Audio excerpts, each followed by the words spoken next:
OK, alors continuons maintenant avec la loi de Wien. En passant, ça n'a rien à voir avec Wayne Gretzky. Euh, donc, ce qu'elle dit, la loi de Wien, c'est qu'elle permet de calculer c'est où ce que le spectre atteint son maximum. Donc ici, on a le maximum qui est atteint ici. Ici, on a le maximum qui est atteint ici. Donc le spectre atteint un pic où l'émission est maximale. On voit que plus le corps est chaud, plus ce pic d'émission se déplace vers les courtes longueurs d'onde. Autrement dit, regardez ici la différence entre la position du pic à 6000 Kelvin et la position du pic à 5000 Kelvin. Donc vous voyez que quand on se transporte à 6000 Kelvin, quand le corps est plus chaud, le pic d'émission va être vis-à-vis d'une plus petite longueur d'onde, ce qui est logique, donc une plus haute fréquence.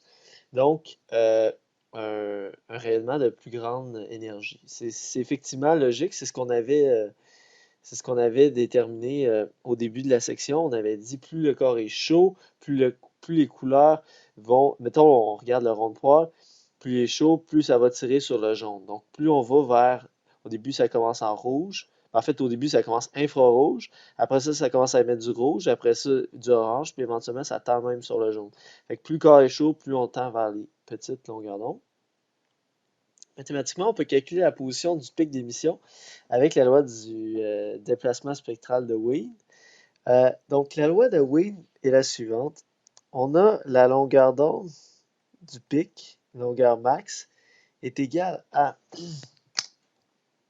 une constante, 0,0029 mètres fois Kelvin. Et cette constante-là s'appelle la constante de Wien. Et divisé par la température en degrés Kelvin.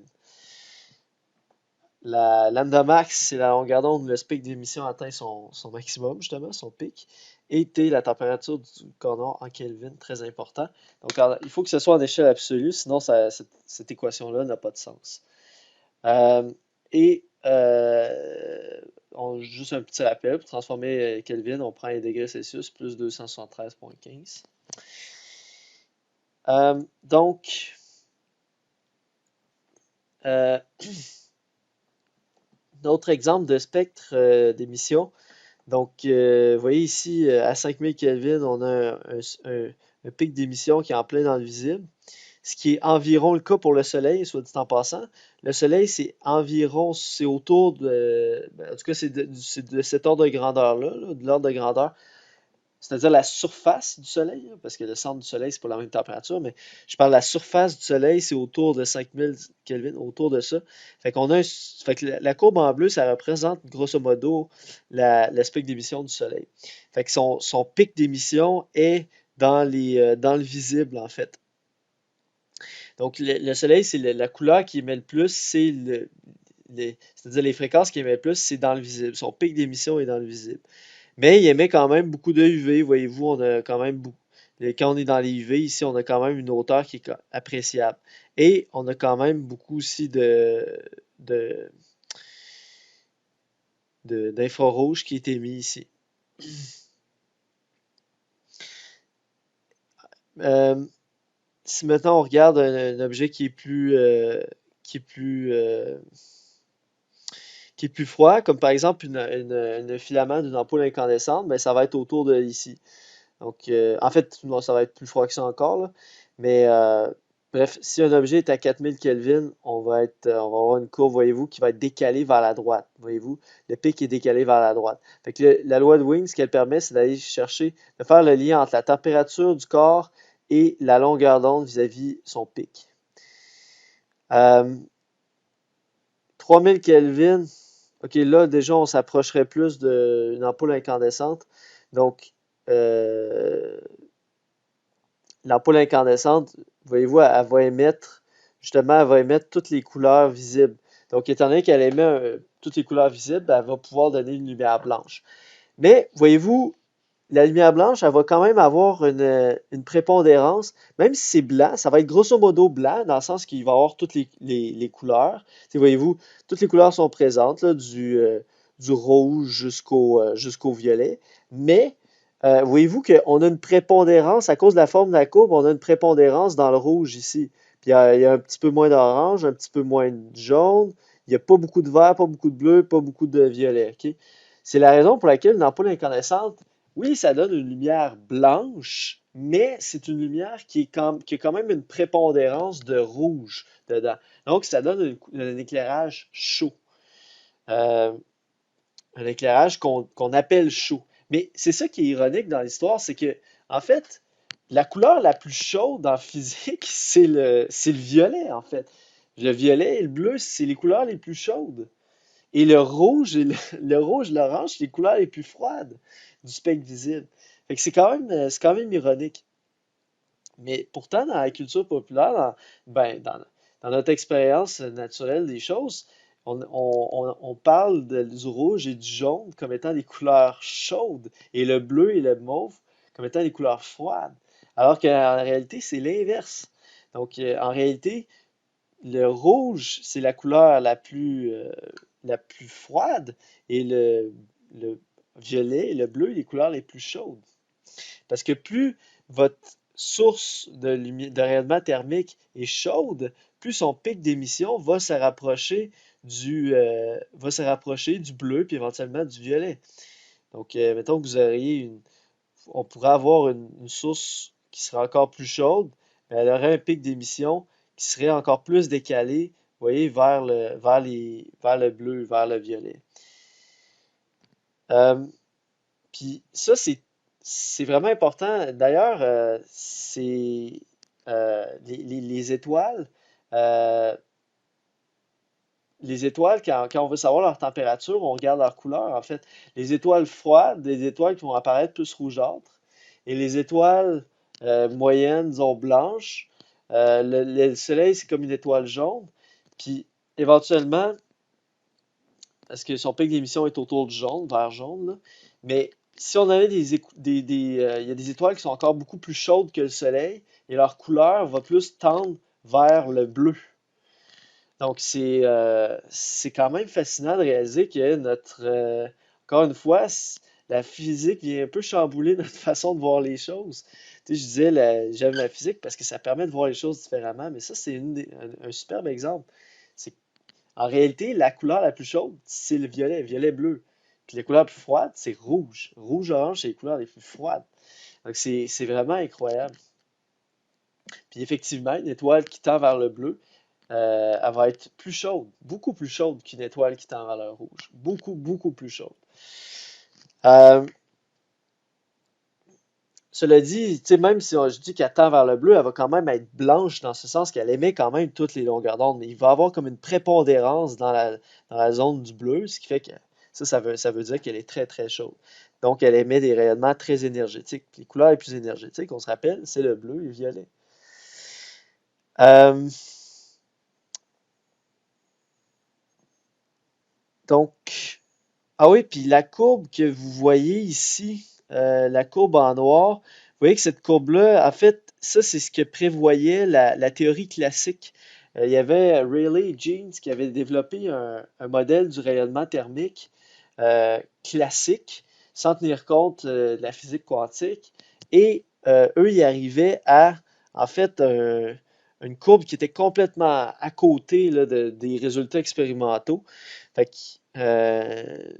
bref, c'est ce qui a permis d'invalider la théorie classique et c'est ce qui a forcé, pour faire une histoire courte, là, c'est ce qui a forcé les scientifiques à se tourner vers la théorie quantique. Parce que la théorie, la courbe en noir, ne concordait pas du tout. Un peu comme dans vos laboratoires, vous comparez toujours est-ce que la théorie concorde avec l'expérience. Ben, c'est ça, eux autres, ça concordait pas du tout, mais pas du tout, là. L'expérience, c'était, par exemple, la courbe que vous voyez en bleu, puis les autres, ils obtenaient la courbe qui est en noir, qui était pour la même température, là, 5000 Kelvin. Donc lui, ce qu'il était supposé obtenir, c'est la courbe en bleu, puis les autres, ils obtenaient celle en noir. Il était complètement à côté de la traque, là. Donc ça, c'est pas parce qu'il était incompétent, là, c'est juste parce qu'il n'y avait pas encore la théorie de la physique quantique à leur portée. Euh, donc, revenons à la loi de Wind. On mesure le spectre d'émission du Soleil et on observe que le pic d'émission est atteint à 500 nanomètres. Quelle est la température de surface du Soleil? Ok, donc, je reviens dans le fond à ma question au tout début de la section. Je t'ai demandé comment les physiciens font pour savoir c'est quoi la température de surface du Soleil. Comment on fait pour pouvoir écrire cette donnée-là dans, mettons, dans une encyclopédie, dans Wikipédia? Comment on fait pour savoir ça? Alors, justement, on est rendu à les calculer nous-mêmes. Donc, comment on fait? On a une mesure à faire. On a une mesure à faire. C'est celle-là. C'est-à-dire mesurer, dans le fond, le spectre d'émission du Soleil. C'est quoi les couleurs qu'il émet dans toutes les longueurs d'onde. Et après ça, aller regarder c'est laquelle qui est le sommet. C'est laquelle où l'intensité émise est la plus élevée. C'est à quelle longueur d'onde se trouve son pic d'émission. Et c'est tout ce que vous avez à faire. Une fois que vous avez ça, vous allez pouvoir trouver la température de surface du Soleil. C'est pas plus compliqué que ça. Alors, je vais vous laisser calculer. C'est assez simple. On va faites juste appliquer directement la loi de Wien. Et pour le B, on vous pose la même question, mais cette fois-ci pour la peau d'une personne.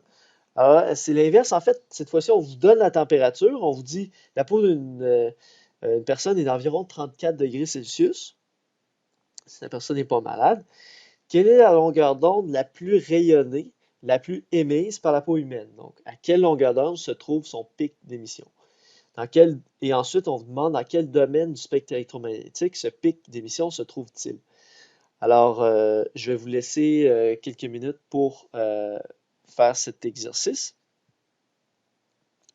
Donc, je vous invite à cliquer pause et ensuite vous pourrez reprendre la vidéo.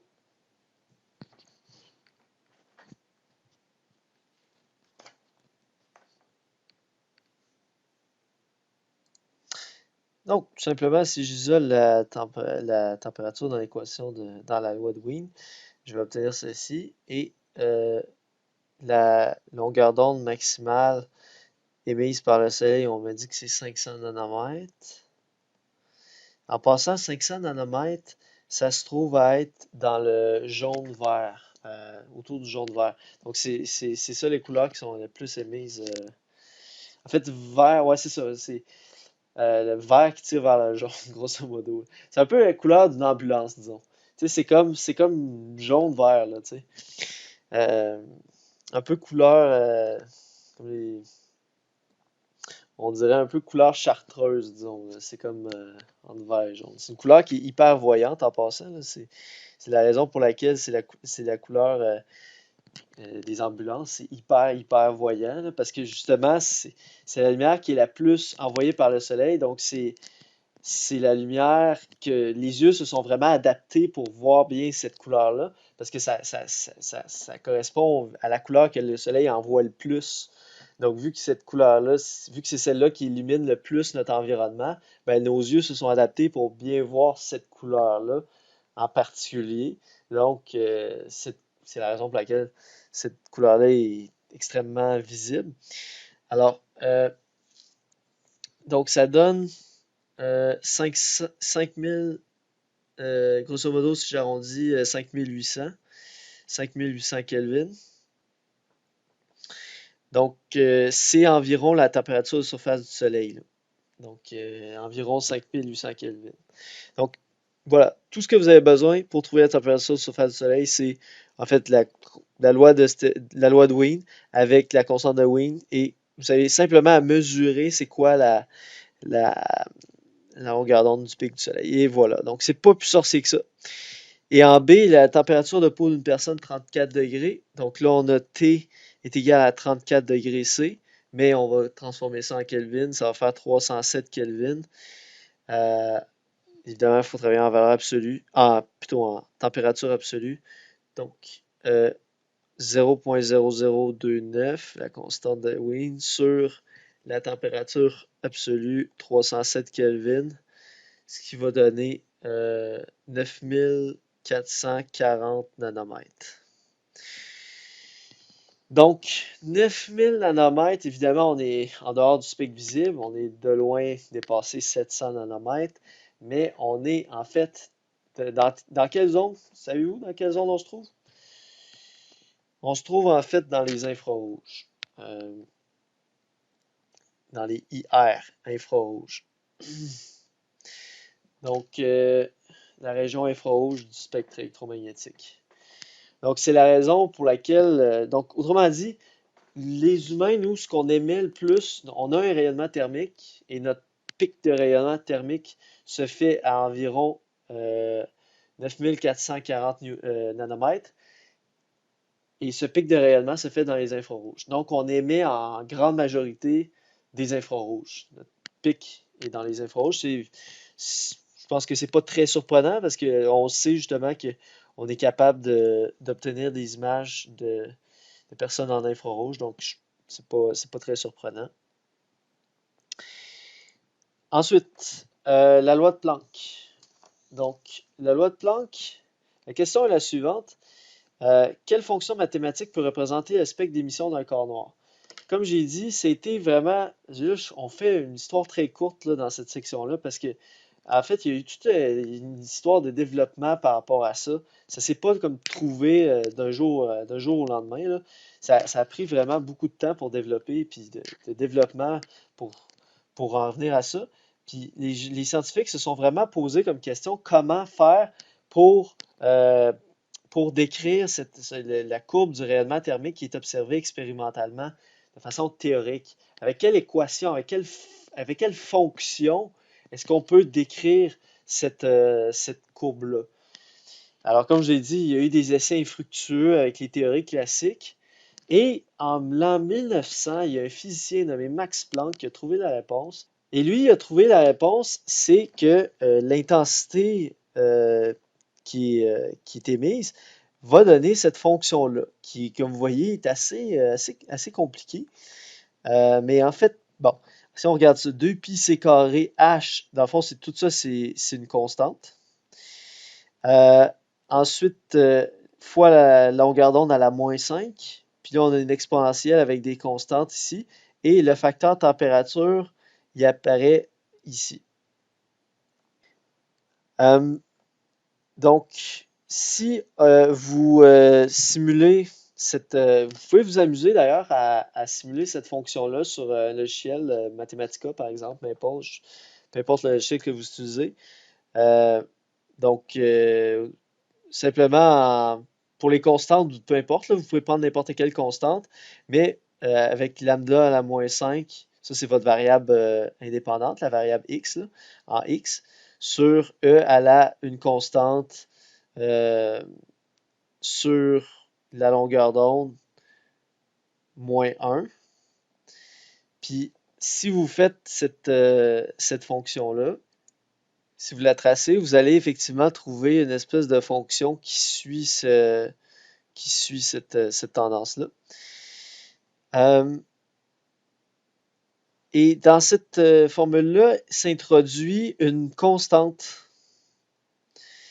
qui était inconnue à l'époque. Et justement, c'est celle-là qui est devenue la constante de Planck dont on a déjà parlé. Euh, je l'avais déjà introduite. Ici, je l'ai écrit avec un peu plus de précision que la première fois que je l'avais écrit, là. Donc, la constante de Planck. Alors, c'est là qu'elle s'était invitée. Et ceci s'appelait la loi du rayonnement de Planck. Et il y a une autre constante aussi, K ici, c'est la constante fondamentale de la thermodynamique connue sous le nom de constante de Boltzmann, qui a la valeur suivante. Et Max Planck, c'est considéré comme le père de la théorie quantique, qui a vraiment comme ouvert la porte à la théorie quantique. Euh, Ensuite, je voulais aborder la loi de Stefan Boltzmann. Euh, la question est la suivante. Quelle est l'intensité totale d'énergie émise par un corps noir? Donc, la réponse, c'est en fait qu'on va faire l'air sous la courbe du spectre d'émission.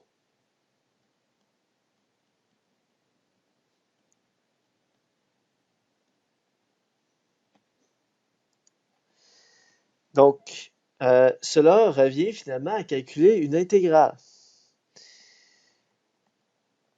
Autrement dit, si vous voulez savoir l'intensité totale émise, qu'est-ce que vous faites? Vous prenez l'intensité, parce que ce que ce graphique-là représente, c'est l'intensité pour chacune pour une longueur d'onde précise. Donc, ce que vous faites, c'est que vous intégrez ce graphique-là pour toutes les longueurs d'onde. Pour les longueurs d'onde de 0 à l'infini, autrement dit. Et donc, ça, c'est vos bornes d'intégration. Et ça va vous donner, dans le fond, l'intensité totale émise par l'objet sur toutes les longueurs d'onde. Donc, cela dit, on ne fera pas ensemble l'intégrale de ceci, mais en fait, on peut démontrer que finalement, ça va se ramener à quelque chose de simple.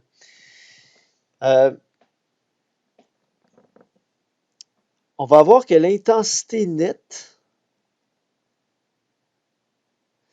émise ou absorbée par un objet va être égale à sigma t à la 4 moins sigma t0 à la 4. OK. Qu'est-ce que ça veut dire chacun de ces termes-là? L'intensité nette, c'est au net, combien est-ce que le corps reçoit ou émet. Donc, I-net, c'est l'intensité nette émise ou absorbée.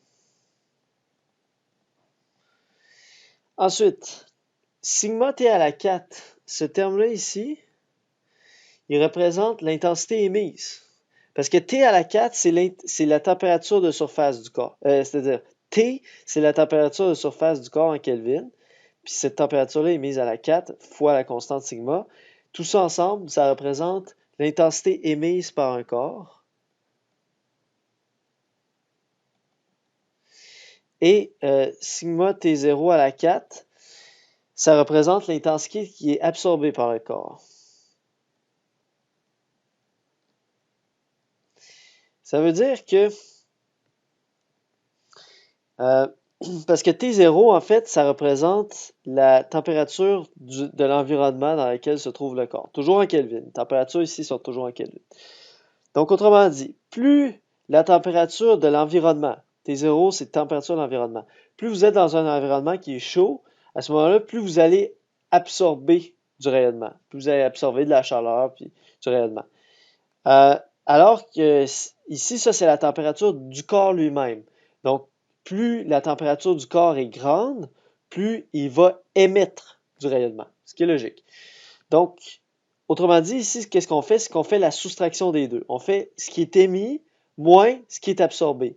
Donc, si on obtient un positif, ça veut dire qu'au net, on émet de l'intensité. À l'inverse, si en faisant cette soustraction-là, ici, on obtient un négatif, ça voudrait dire, dans le fond, qu'on absorbe plus, que ceci est plus grand que ceci. Donc, ça veut dire qu'on absorbe plus que ce qu'on émet. Donc, ça voudrait dire que l'intensité nette serait une intensité absorbée. Donc, autrement dit, admettons qu'on a une intensité émise, je vais inventer des chiffres, là. Admettons qu'on a une intensité émise de 8 et on a une intensité absorbée de 2.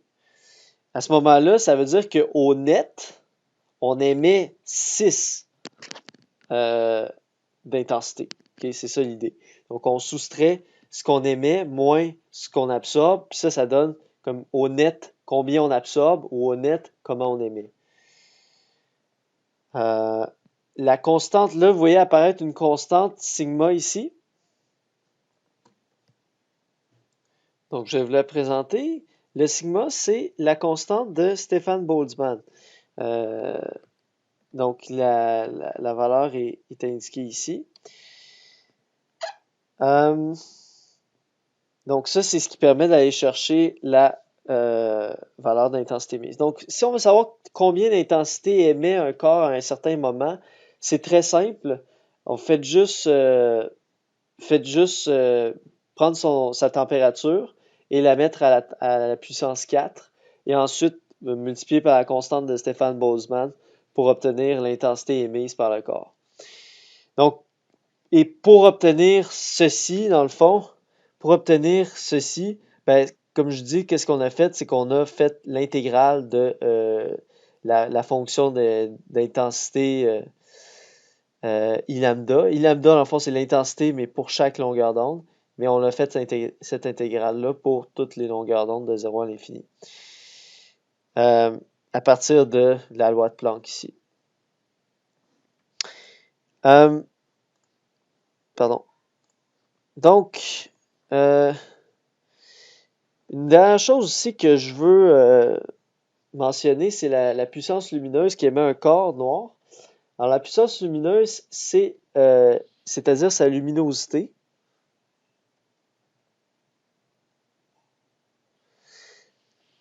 Alors, la puissance qui émet un corps ou sa luminosité, c'est synonyme, ça veut dire exactement la même chose.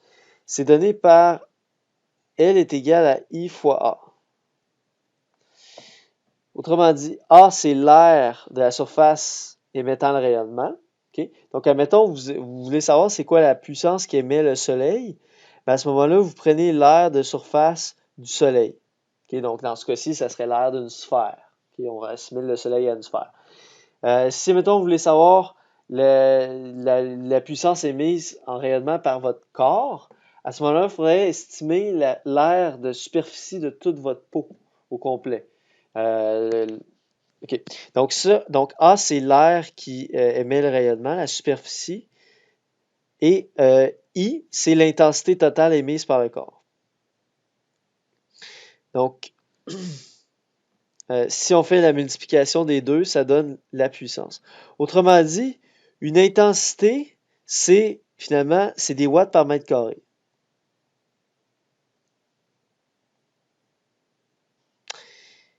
Et l'air, c'est des mètres carrés. Donc, à la luminosité, on obtient des watts. D'ailleurs, on avait introduit déjà cette notion d'intensité lumineuse quand on avait parlé de la puissance d'un son. Fait qu'on avait dit que l'intensité l'intensité d'un son, c'était la puissance sur la superficie dans laquelle se distribue cette puissance. Donc, c'est la même notion d'intensité, donc en watts par mètre carré. Fait que c'est la même notion, c'est la même définition de l'intensité ici. Mais là, ici, ça ne sera pas l'intensité sonore, ça va être une intensité lumineuse. Mais c'est la même définition, puissance sur air. Donc, si vous voulez, autrement dit, si vous voulez trouver la puissance, qu'est-ce que vous faites? Vous faites l'intensité fois l'air. Fait que c'est exactement ça ici que j'ai écrit. Okay? C'est exactement ça. C'est juste que la puissance, dans ce contexte-ci, on va souvent l'appeler luminosité pour plus de clarté dans le propos. Mais la luminosité, c'est une puissance. C'est une puissance. Donc, autrement dit, quand je parle de la luminosité du Soleil, je suis vraiment en train de parler de la puissance émise par le Soleil. Donc, autrement dit, je suis en train de parler du nombre de joules par seconde qui sont émis par le Soleil. Donc, il faut bien comprendre que luminosité et puissance sont synonymes ici. Puis il faut bien comprendre que c'est exactement la définition qu'on avait déjà vue pour l'intensité. Ça découle directement de ça. Donc, autrement dit, l'intensité ici, c'est la puissance qui est émise, mais par mètre carré de surface. Puis après ça, on fait fois l'air pour faire fois le nombre de mètres carrés, et ça nous donne la puissance totale émise en watts. Faisons un exemple de ça. Le rayon du Soleil est de 6,96 fois 10 à la 8 mètres. L'espace sidéral dans lequel se trouve le Soleil a une température de 3 Kelvin. Donc, l'environnement dans lequel se trouve le Soleil a une température de 3 Kelvin. Calculez la luminosité du Soleil. Donc, la puissance nette qu'il émet. Donc, on va faire la soustraction entre la puissance qu'il reçoit et la puissance qu'il émet.